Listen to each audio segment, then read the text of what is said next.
Hej, goddag. Jeg har fået en lille pose her i dag. Og nede i min pose, der er en serviet. Kan jeg vide, hvad der er nede i servietten? Jeg vil lige prøve at sætte den herover. Ej, hvor lækkert. Se her. Der var pebernødder i massevis, men hov. Der er mere nede i min pose. Vil du se det? Prøv lige at se her.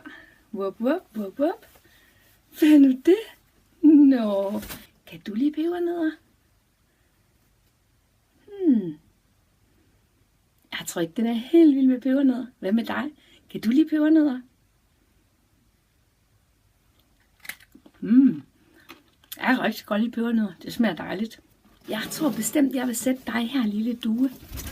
Her lige ved siden af mine pebernødder. I mit papir. Der vil jeg pakke en gave ind, så vi kan få nogle julegaver til at hænge på juletræet.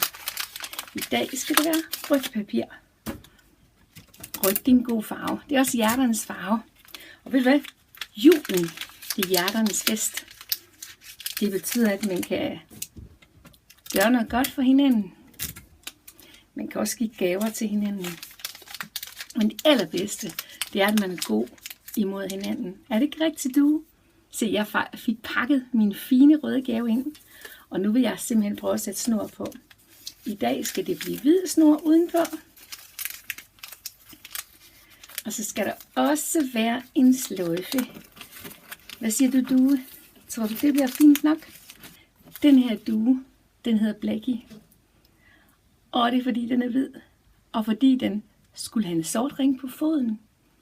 Den har godt nok fået taget den af. Så nu skal jeg vise dig, hvordan sådan en ring ser ud.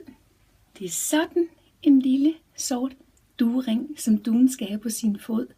Så den skal du have på igen, duen, når vi er færdige med at lave julekalender. Okay? Jeg tror, vi lægger den lige herover, så den ikke bliver væk. Og ved du, så håber jeg for dig, at du får en rigtig dejlig dag. Og duen, den flyver afsted.